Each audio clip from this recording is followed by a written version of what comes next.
Lavalet Podcast. Yeay, Sobat Lava.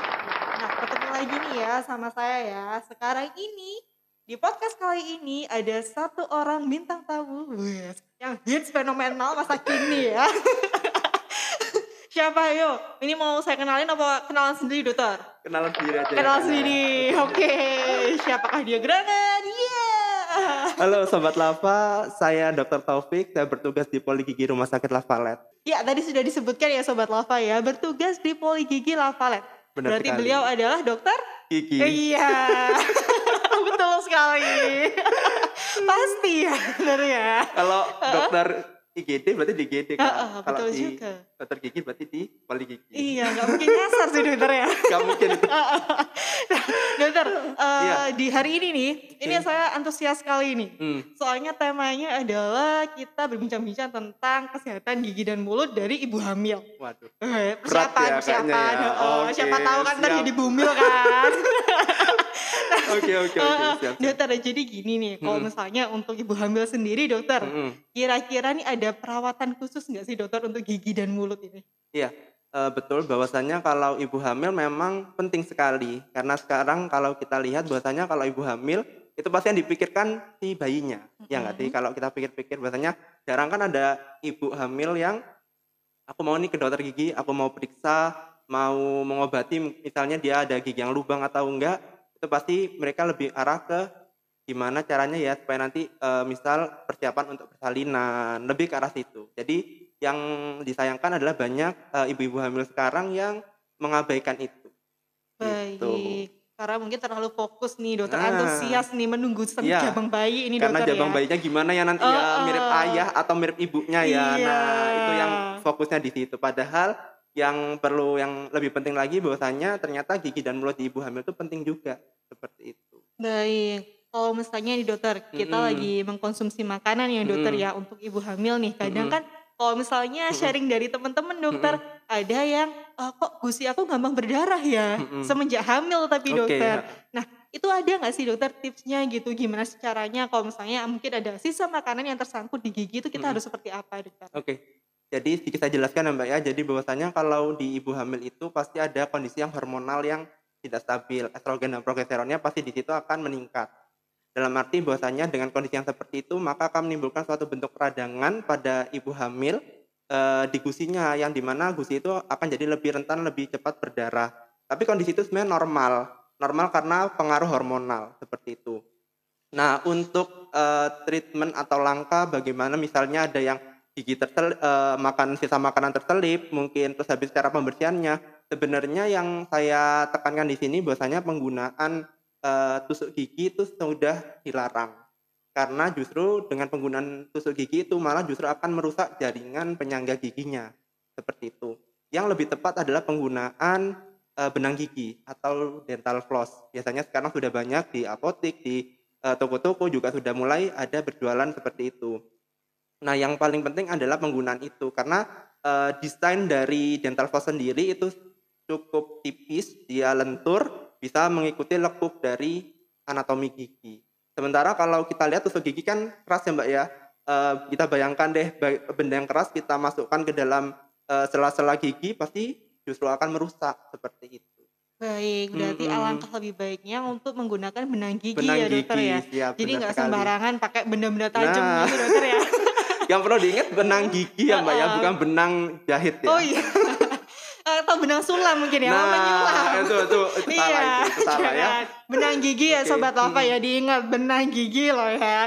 Terus dokter, kalau misalnya nih penggunaan obat kumur, mungkin kan kalau misalnya kita habis sikat gigi seperti itu kan Oke. biasanya kita menggunakan obat kumur Iya. dokter. Ada nggak sih dokter rekomendasi mungkin obat kumur yang cocok untuk ibu hamil dokter? Rekomendasi sebenarnya tidak ada, tapi yang paling penting adalah yang tidak mengandung alkohol. Itu yang paling penting. Untuk penggunaannya biasanya adalah cukup 1 hari sekali saja, tiap malam hari. Dan yang terpenting memang kadang satu ibu hamil dengan ibu hamil lainnya pasti pilihan ya, karena kenyamanan.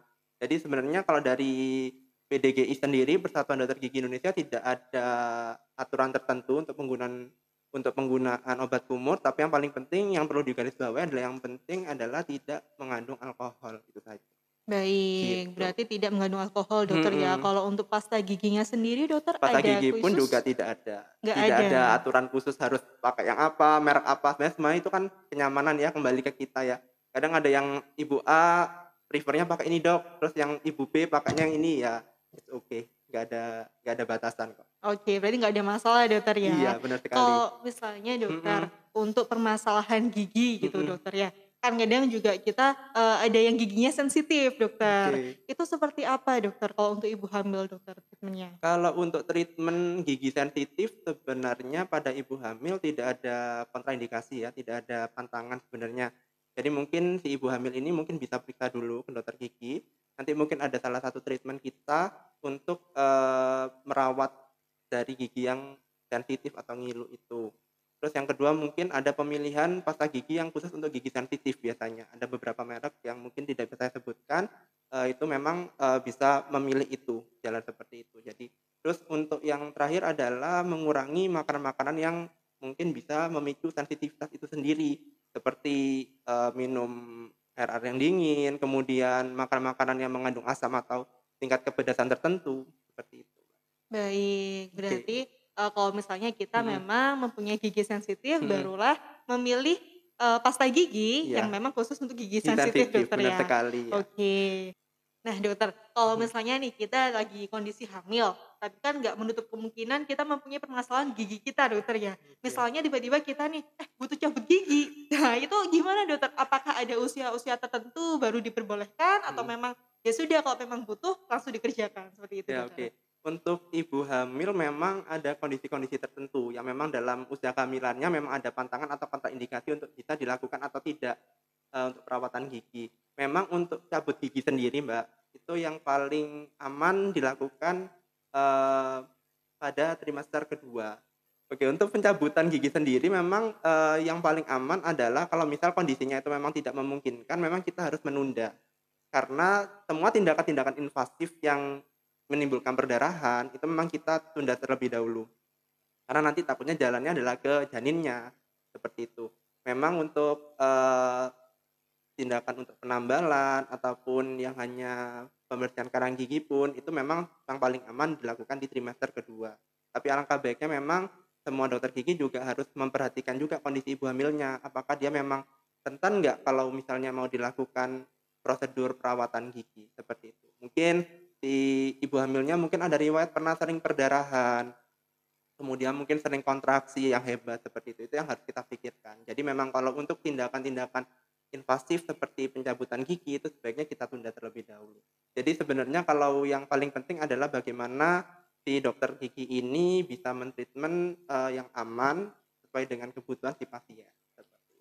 Baik, Mhm, berarti kembali ke kondisi masing-masing ibu hamil iya dokter benar ya? sekali. Baik, Mhm, kalau misalnya nih dokter, mhm, kita, mungkin akan dilakukan suatu tindakan, mhm. kan pasti mungkin ada yang butuh untuk foto dokter, Oke, foto iya. ronsen gigi Mhm, gitu dokter mhm, ya, iya. kalau biasa kita sebut sih panoramik dokter. Iya Nah benar itu sekali. boleh atau enggak ya dokter? Kan memang kalau misalnya Mhm, kalau saya nih, mhm, setahu saya kan kadang ibu hamil tuh nggak boleh karena ada pancaran iya. radiasinya. Oke, Nah benar. itu gimana dokter? Iya, benar sekali, Mbak Fanda. Jadi, sebenarnya ini, satu garis, benang merah ya, dari yang tadi karena pencabutan itu sebenarnya tidak boleh dilakukan, sebenarnya boleh nggak sih kalau foto radiologi seperti itu, foto ronsen atau panoramik biasanya ya.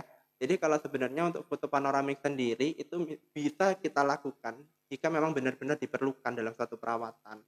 Dan kita melihat bahwasannya, apa yang didapatkan atau manfaat yang didapatkan itu lebih banyak daripada kerugian yang akan ditimbulkan, seperti itu. Tentunya juga harus, kolaborasi juga ya, harus konsul juga dulu ke dokter kandungannya, apakah aman dilakukan, tindakan untuk foto atau tidak, seperti itu. Jadi memang harus benar-benar, plan-nya harus benar-benar, dijalankan benar, karena kalau misalnya tidak malah justru nanti kasihan bayinya ya, gitu. Iya, betul. Berarti itu tadi ya dokter Mhm, ya, mhm, berarti kalau memang betul-betul dibutuhkan, dibutuhkan. baru itu pun harus melalui konsul dulu dokter Konsul ya? dulu ya. Baik dokter. Iya, Nah dokter, kalau mhm, misalnya untuk perawatan lain dokter, mhm, seperti PSA atau perawatan saluran akar mhm. untuk ibu hamil ini boleh atau enggak dokter? Oke, untuk perawatan saluran akar sebenarnya, kita lihat dulu kondisinya memang. apakah memang kondisi giginya itu memungkinkan atau tidak dilakukan perawatan saluran akar. Karena dalam satu prosedur perawatan saluran akar itu ada yang namanya kita mematikan saraf dari giginya itu sendiri. Nah, sedangkan bahan yang kita gunakan untuk mematikan saraf itu apa namanya, dapat menyebabkan terjadinya, efek yang teratogen bagi si janin. Makanya lebih baik kita tunda dulu untuk perawatan saluran akar. Namun apabila kondisinya memang bisa langsung dilakukan perawatan tanpa harus melakukan perawatan saluran akar ya it's okay. Jadi nggak perlu kita tunda seperti itu. Tapi lebih amannya memang untuk perawatan saluran akar kita tunda dulu, Baik. gitu. Kalau misalnya nih dokter Mhm, ada nih ibu hamil, minta ditambal gigi nih dokter, soalnya oke, giginya bolong nih ya, iya. udah nggak kuat udahan.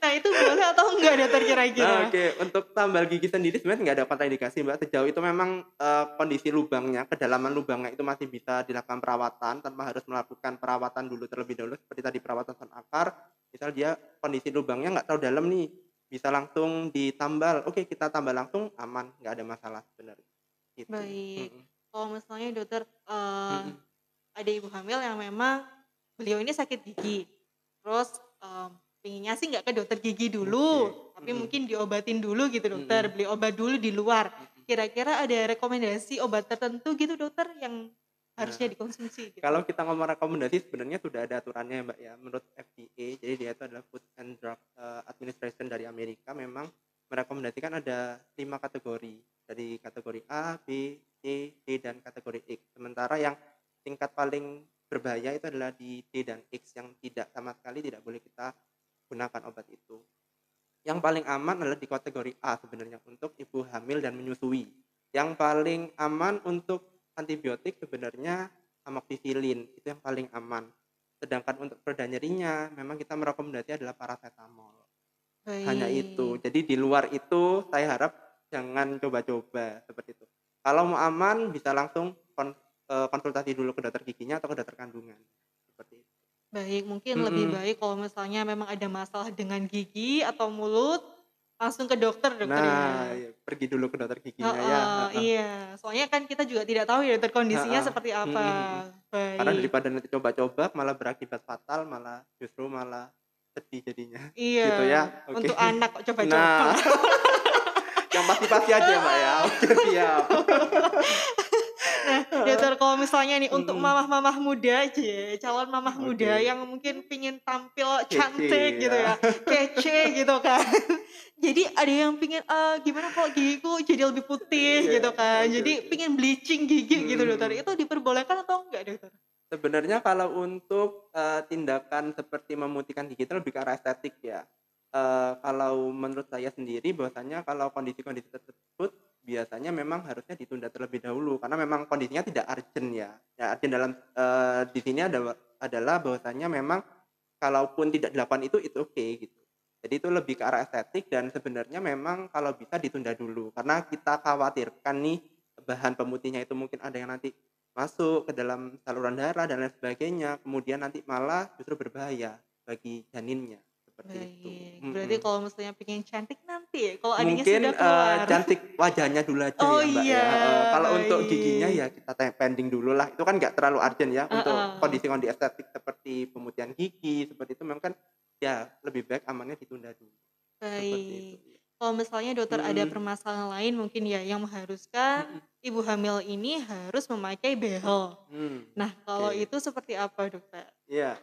Sebenarnya kalau behel sendiri sebenarnya tidak ada, pantangan ya atau, kontraindikasi untuk dilakukan pada ibu hamil. Tapi sekarang kita pikirkan lagi bahwasanya di trimester berapa si ibu itu mau memakai behel. Karena kalau sudah masuk trimester 2 atau 3 mungkin sudah berat ya, Mbak, ya, membawa bebannya gitu, maksudnya perutnya sudah membesar, kemudian mungkin ada ketidaknyamanan. Karena kalau kita tahu sendiri bahwasanya perawatan behel itu kan cukup lama, prosedurnya lama dan sekali datang pun itu membutuhkan waktu sekitar 15 sampai 30 menit. Nah, itu perlu dipikirkan juga, apakah kondisi itu juga akan membuat si ibu ini nyaman atau tidak, seperti itu. Jadi sebenarnya kalau pasang behel tidak ada kontraindikasi juga sebenarnya, boleh-boleh saja. Tapi yang perlu kita pikirkan adalah kenyamanan dari si ibu itu sendiri. Baik, Oke. soalnya kalau misalnya Mhm, pengalaman pribadi saya juga memakai behel itu tidak semudah itu. Nah, benar sekali, prosedurnya Betul, panjang, heeh. treatment-nya juga membutuhkan waktu yang lama, seperti itu. Baik, Mhm. mungkin alangkah lebih baiknya kok ditunda juga mungkin Oke, dokter ya. ditunda. Kita kembali Baik, lagi kayaknya fokus ke wajah aja ya, iya, treatment wajah aja ya. bagus. Jadi nggak apa-apa, giginya entar-entaran aja yang penting glowing. Yang penting glowing ya, Kak, ya. Heeh, sip. Mhm Oke dokter, mhm. kalau misalnya nih, sebenarnya ada nggak sih cara-cara yang memang direkomendasikan untuk menjaga kesehatan gigi dan mulut khusus untuk ibu hamil, dokter? Oke, kalau untuk khusus ibu hamil sebenarnya prosedurnya sama dengan masyarakat biasa. Maksudnya yang, nggak hamil pun juga sama sebenarnya. Cuma yang paling penting yang selalu kita galakkan adalah jangan lupa untuk menyikat gigi teratur rutin, itu yang pertama. Yang kedua adalah karena kondisi ibu hamil itu kan memang rentan ya, Mbak, ya, rentan terjadinya perdarahan, rentan dia mungkin, apa namanya, gusinya terjadi pembengkakan. Nah, itu memang yang harus rutin ke dokter gigi. Kita harus kontrol rutin ke dokter gigi minimal 6 bulan sekali. Kalaupun memang ada keluhan, ya bisa dipercepat, kurang dari 6 bulan sekali itu boleh.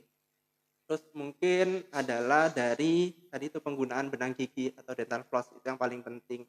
Dan jangan lupa banyak makan makanan berserat, karena memang, eee, makanan berserat itu juga penting buat kesehatan rongga mulut, karena dia akan aktif kan, kelenjar liur kita akan aktif, itu justru jadi pembersihan alami bagi rongga mulut sendiri, gitu. Baik, berarti, Mhm, intinya sama ya dokter ya, untuk ibu sama, hamil oke. maupun masyarakat biasa, Iya, masyarakat cuma umum. memang yang perlu digarisbawahi kalau ibu hamil kan memang dia rentan terjadi perdarahan gusinya karena tadi itu faktor hormonal, memang itu yang perlu diwaspadai. Jadi sebenarnya si ibu hamil ini harus aware juga kesehatan gigi mulutnya gitu. Jangan tiba-tiba datang dengan kondisi yang sudah parah. Jadi memang harus benar-benar dipersiapkan. Karena kadang-kadang kebanyakan kan ke-distract ya Mbak ya, sama urusan bayinya nih. Malah ada yang heboh mungkin belanja-belanja kebutuhan, Mhm. sementara kebutuhan dirinya sendiri terhadap kesehatan rongga gigi mulut dan rongga mulutnya sendiri itu diabaikan, seperti itu. Mhm Baik, berarti tadi kan juga sudah disebutkan tetap mhm, harus sikat gigi ya dokter ya, rutin, rutin. iya, Nah, kalau untuk ibu hamil sendiri dokter, ini mhm. sikat giginya mungkin ada cara-cara khusus mungkin dengan cantik, kan udah berdarah dokter Cara ya? menyikat Iya, gigi ya heeh. sebenarnya. Oke Gimana oke. dokter? Ada yang Nah, khusus mungkin? sebenarnya kalau untuk cara penyikatan gigi, antara ibu hamil atau tidak hamil sebenarnya tidak ada perbedaan, semuanya sama saja. Bukan berarti kalau ibu hamil harus gimana nih Dok, harus gimana, enggak ada. Ya sama saja, untuk misal kalau untuk gigi depan ya, Mbak, ya, kalau gigi depan karena ini mohon maaf ini karena giginya gigi belakang, mungkin saya